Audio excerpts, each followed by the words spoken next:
To Gary's Glorious Golden Nuggets. This is episode 0026. So happy to have you here. Today, we have Angel Ribo. He's known as the CEO Confidant. This gentleman has an international clientele. He's also an international TV host when you think about all that he does. He's on several talk shows where he's actually interviewing people. This gentleman is a philanthropist. He has a great sense of social responsibility. He's been an entrepreneur for years and years, and now we have the opportunity to hear from Angel. So let me welcome you, Angel.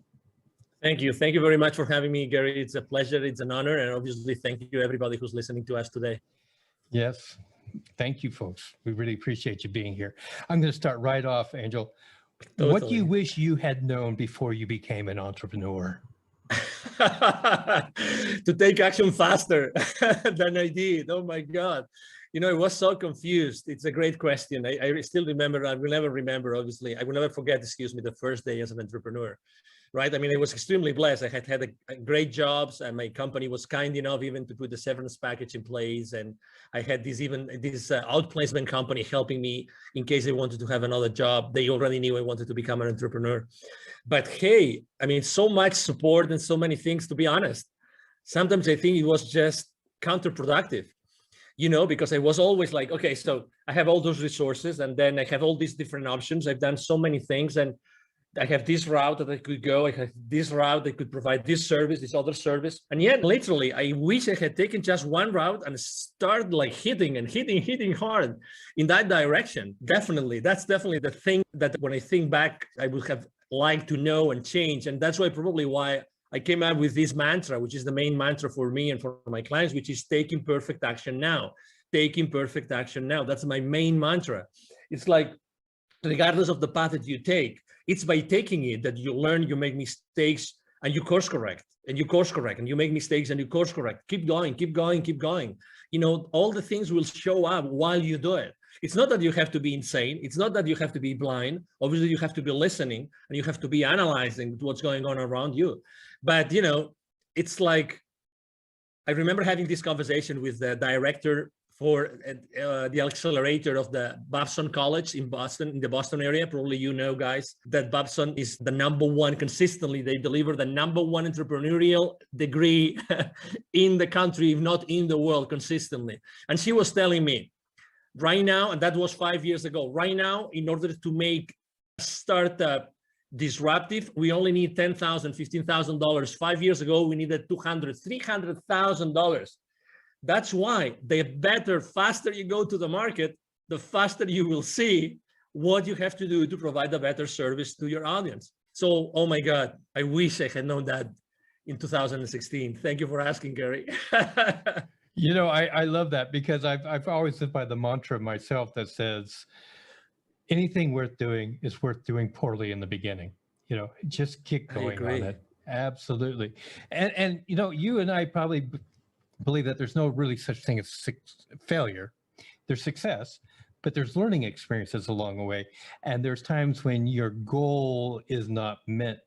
So when you've had those moments where the outcome wasn't what you expected it to be, what was the greatest one of those in your opinion? And what did you learn from it?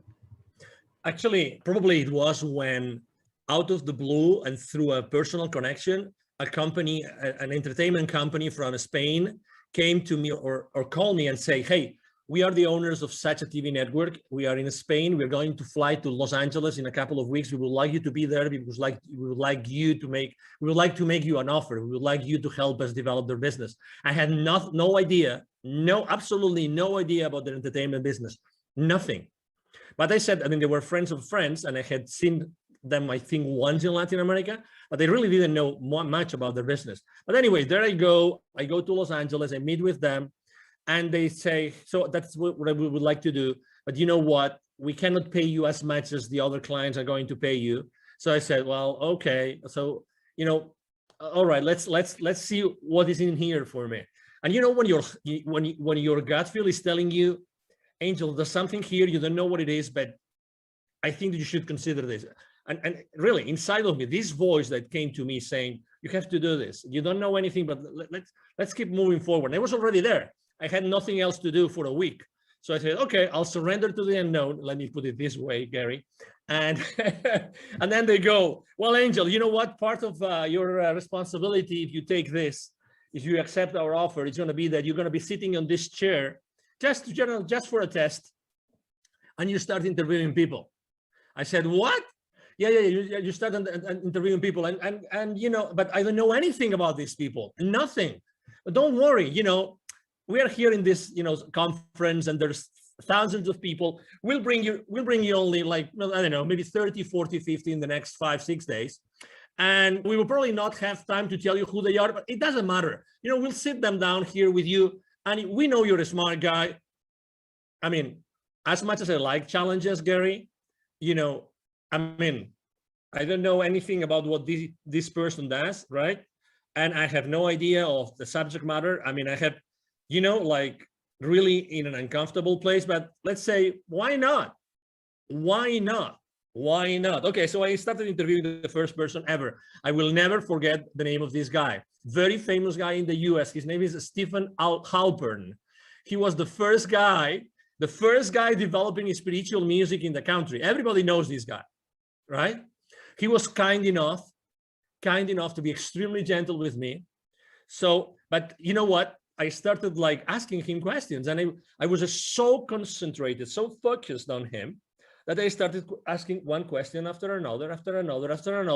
And the only thing I knew is that I didn't want to deceive the audience. So I tried just to make sure that what would the audience ask if they were me? What would they want to know?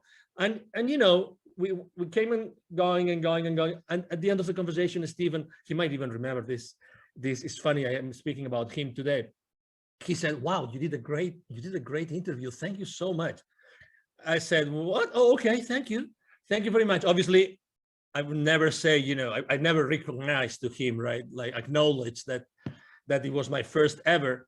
And the number 5 or 6 was this celebrity from Hollywood, the Michelle Rodriguez, you know, the actress from, you know, the Fast and Furious saga of movies, and you name it. I mean, but guess what?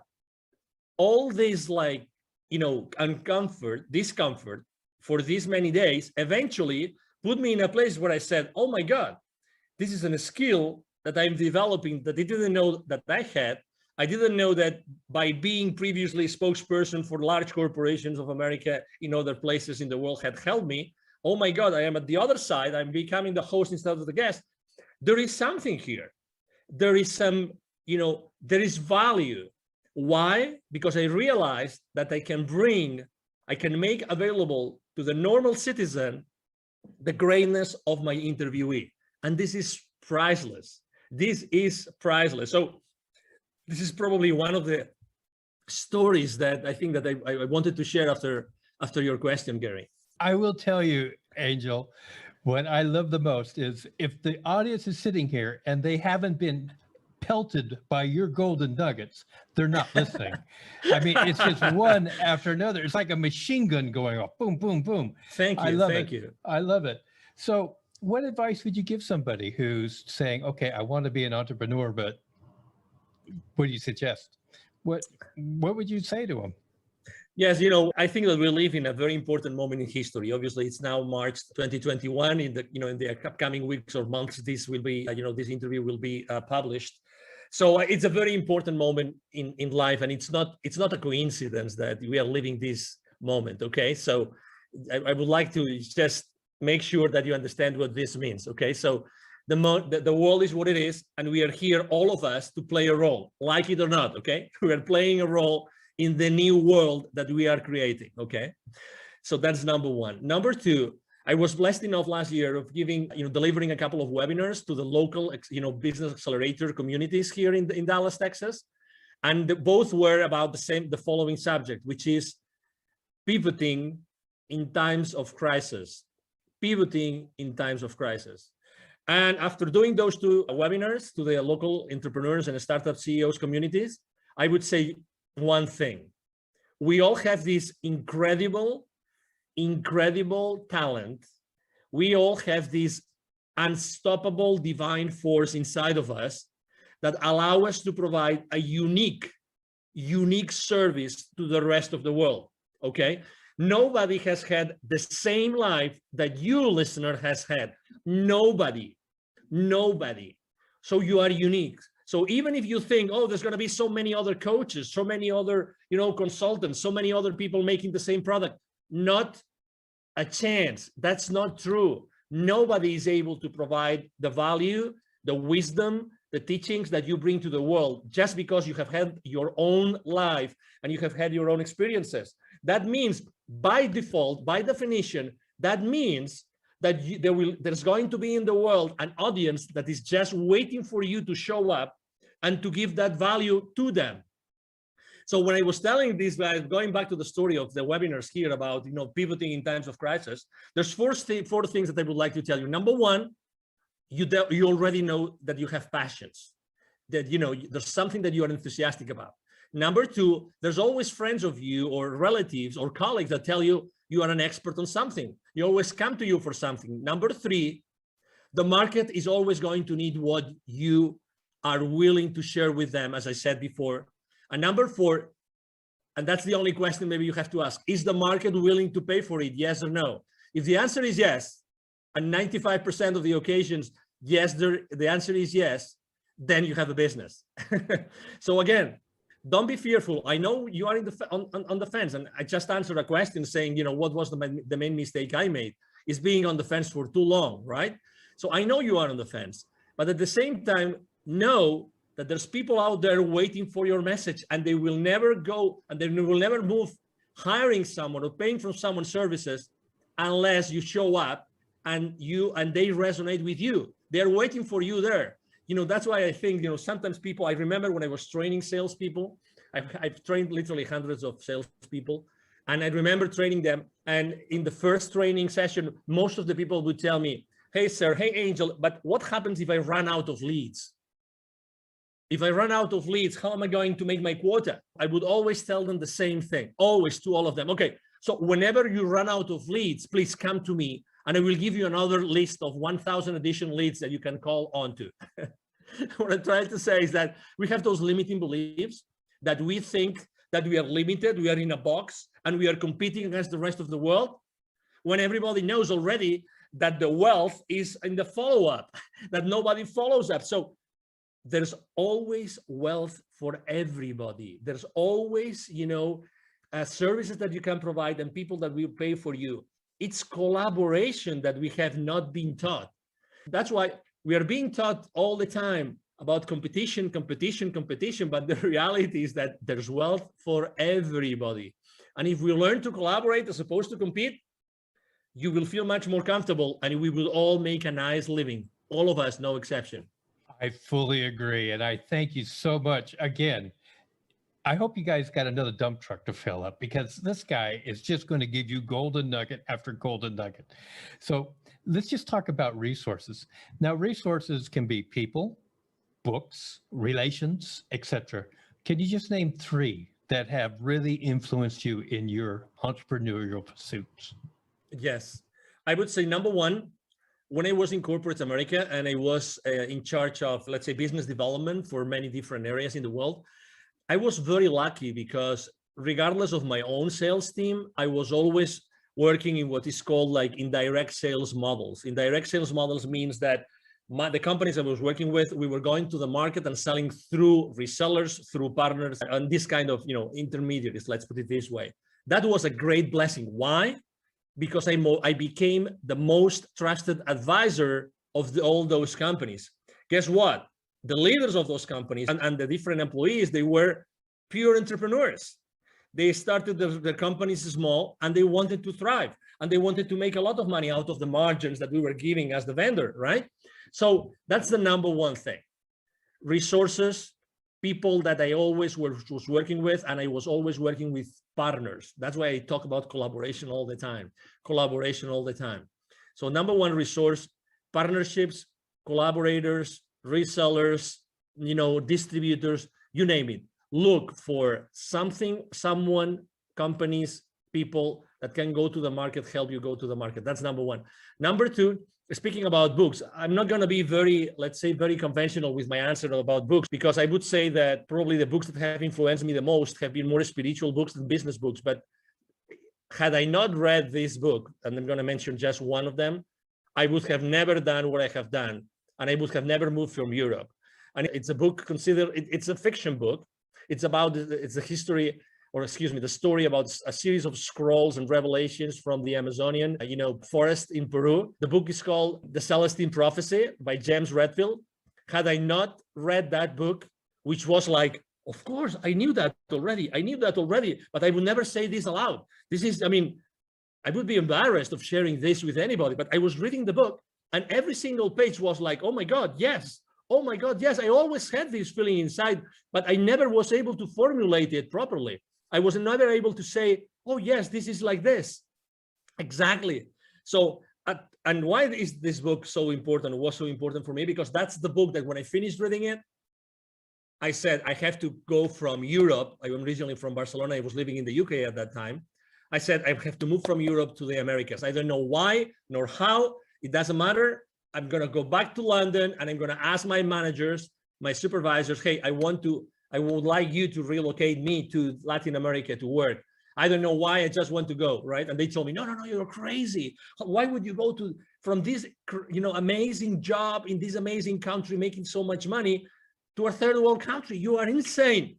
But anyway, I took my chances and I did it, and I'm glad I did it. And that's the second resource, right? And the third resource, it was going to an event. And I go to a lot of events, but this event really changed me. And although I burned my feet and that event, and now I'm giving you a clue that what event I went, and and nobody burns their feet, only the ones who are not engaged. And I was one of them. Okay, I don't mind saying it and sharing it with the world. I went to a Tony Robbins event and I burned my BLOODY feet. Okay. So, but guess what? I think that was part of the experience, and obviously it was meant to happen, right? I remember there was so many, you're talking about nuggets. Tony Robbins, obviously, he's, as you know, he's been the coach for the most influential people in the planet. Okay. So what he knows, probably only a handful of people know in the planet. Okay. So he was just sharing so many ideas, and the idea for the first time, the idea of, if you want to be really wealthy, that's going to be proportionate to the number of people that you help. And I had never, it seems obvious, right? It seems evident, right? But I had never thought about this in that way, that it's all proportional. So start thinking about how can you do something, provide a service or a product that you are going to be able to scale afterwards, right? Because it's going to be the amount of people that you serve, what's going to define the rest of your, let's say, wealth life.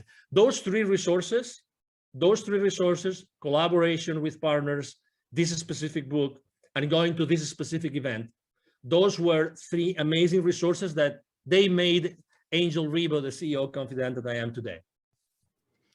Well, I'm glad that you hit those resources. And I must admit that in my life, two of those have been experiences for myself without the burnt feet. but let's just move on here. There's a lot of myths about being an entrepreneur. And because they're myths, I'm going to give you an opportunity to just pick one and just bust it right now for our listening audience. Any myth? Probably the first myth that I like to speak about a lot is the imposter syndrome. The imposter syndrome. We all as entrepreneurs at some point, generally in the beginning of our journey, we think that we're not worth it, that nobody's going to hire us, and that whatever we say that we did before, it's just BS, with all due respect to everybody, okay? Because we think that it wasn't enough. We think that nobody's going to hire us because before we had all this powerful machinery, of this large corporation or company, supporting us. And then we think that as soon as we start saying what we did before and try to capitalize and try to show it to the world, it's fake, because it's fake because it was in another setup and it was another system and we were working with another set of goals, but it's not true. It's not true. Again, we are, as I said before, we have treasured inside of us a series of experiences, knowledge, wisdom, which is not comparable with anybody else. And that goes the other way around too. So it means that, we really don't have, and you are not competing with anybody else. So when we have this syndrome that, we think that what we are saying, even though, deep inside of us, we know it's true, we still have this feeling, and we say it like with our, mouth, like semi-shut, you know what I mean? When I read the other day a great quote, I used it for my motivational quotes on social media. I write books to know what I know. I write books to know what I know. And I can tell you, one of the reasons why I accept so many invites from podcasters is because for me to be on a podcast and to be interviewed is such a blessing, because I really get to know what I know. I have to tell you, and I can tell you a very interesting story. The other day, I was interviewed by a young guy from Bangladesh. I was his second guest, okay? And he was intimidated, so intimidated that he made it late to the show, and he was the host, right? When you realize that he was late, not because of any other reason, but when you start talking with him, you realize that there's something there. And I spent literally like the first 5-10 minutes just praising him, just telling him how brave he was, how courageous he was, that I had been in his website and everything. And he was suddenly, I saw him growing. I saw him like becoming the phoenix bird. You know what I mean? This young man, I was his second, and he started asking me questions. And the questions he was asking me were so naive. But you would say, okay, they were naive, so they were not rich. No, because it's not such a thing as a naive question. I phrase it like this, so you realize you know what I mean. But he forced me to answer questions in a way that nobody else had ever forced me to answer. So out of his spontaneity or his, being genuine and naive, actually, we eventually had an incredible interview. I really thank him so much. And obviously I offer my help to him. He's in Bangladesh and he's a very young guy. You never know where the diamonds are going to be buried. You never know that. Never, ever. So it's very human. Going back to the original question, it's very human to have the imposter syndrome. But hey, show up, step up, expose yourself. That's the best recipe I can give you to bust the imposter syndrome that we all as entrepreneurs go through. Show up. Don't be afraid. And if you cannot answer a question, it doesn't matter. Be genuine and say, hey, I haven't got the finest idea of how to answer this question. I will have to think about it. Just that. And it's you. And there's going to be people that are going to say, this guy was strong enough, and he was authentic enough and humble enough to acknowledge that, or he or she obviously wasn't able to answer that question. And that's part of who you are. And again, I'm sure that for the next interview, you will be able to answer this question and many others, because you probably will have done some homework, but I really like this, like as to be busted, because we all go through it. It's a limiting belief, and it's so not true. So not true, Gary. I really appreciate that. And one thing that I know from our brief interactions with each other, you are a master at building other people. You are a master at helping to establish confidence in what people have to offer. So I really appreciate that aspect of you from my point of view.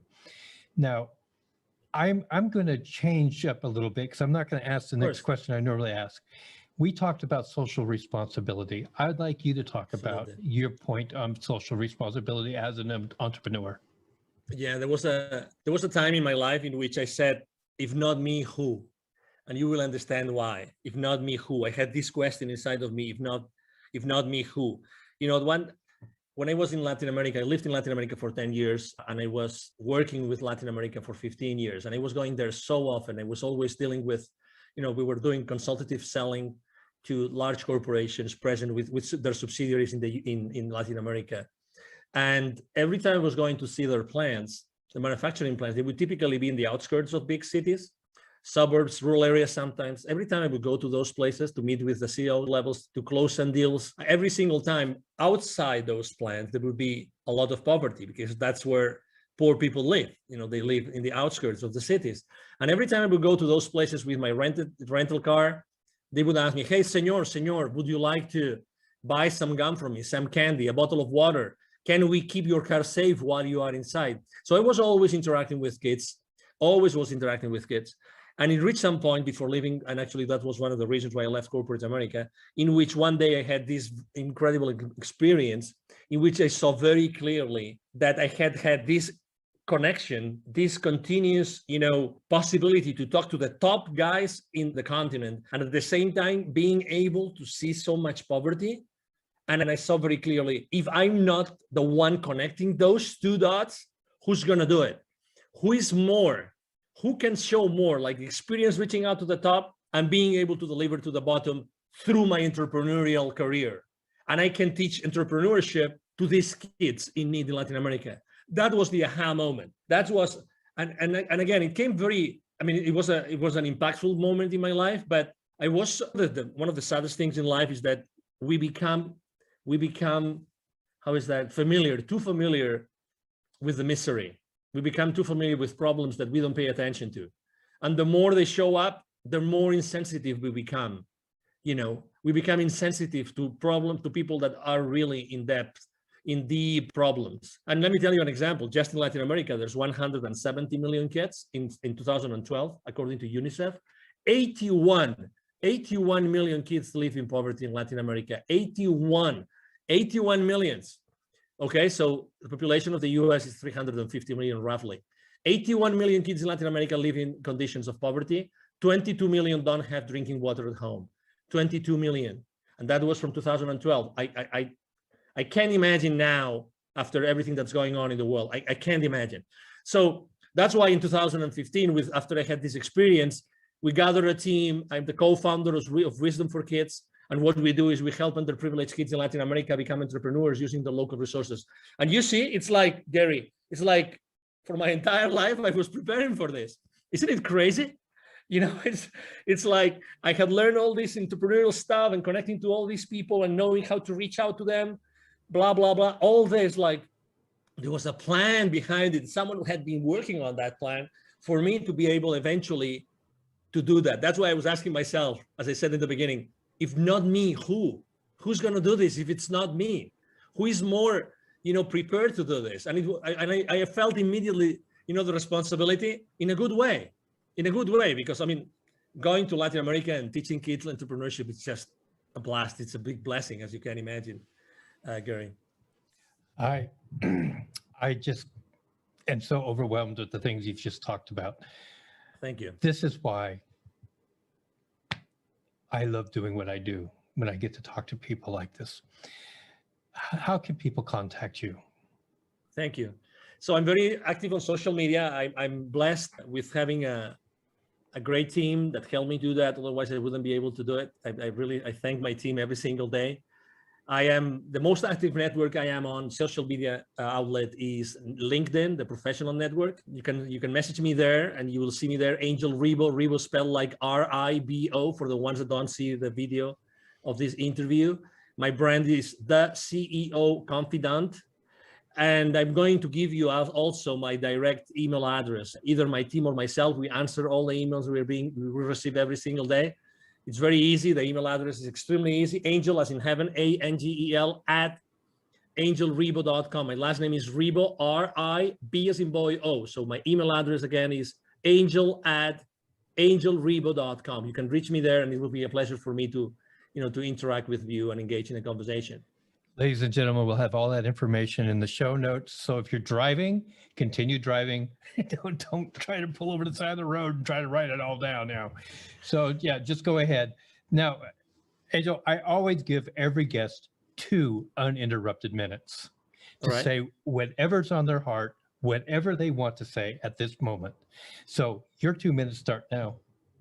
I believe that the last 12 months have been really probably the most challenging, months in our lives, right? Maybe the people that were when they were young, they were maybe in a war, maybe that those were the most challenging for them. But regardless, I think that those 12 months have taught us something which is extremely important for all of us, which is connection. Connection. I've been consistently posting for the last 12 months about building bridges. Why? Because I've seen in so many outlets, in so many instances, face-to-face or online, people disconnecting, unconnecting. We've never needed, as humanity, more connection than today. Never. You can, and you have the possibility of connecting people every single day with your wisdom, with who you are. Try to reconnect, try to rebuild the bridges. If you burned any bridge for the last 12 months, you have this divine force, which is, inside of you and nobody can take away from you. Use that force inside of you to rebuild those bridges. Really you can make a difference just with who you are today and with what you do every single day. Try to do that purposely. Try to have an intention every single time, every single morning that you wake up, when you wake up and when you go out and when you start talking with someone over Zoom. Try to build a connection. Try to create a connection. Make it an intention, because we all need it. This is happening really because of something. There's some reason behind, all the fear and all the challenges. And the reason why this is happening is that because we have to become more aware of what we really can do as humans. I see this every single day. Thank you, Gary, very much for allowing me to be here. You are right.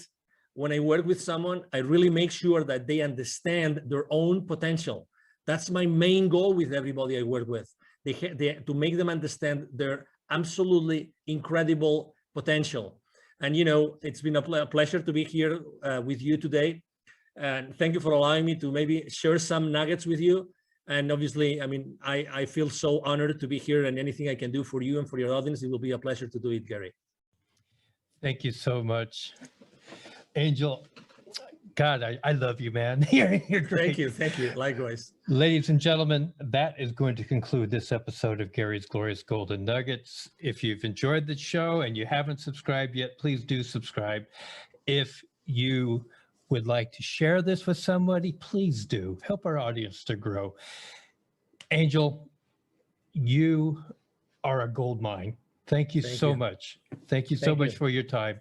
Absolutely.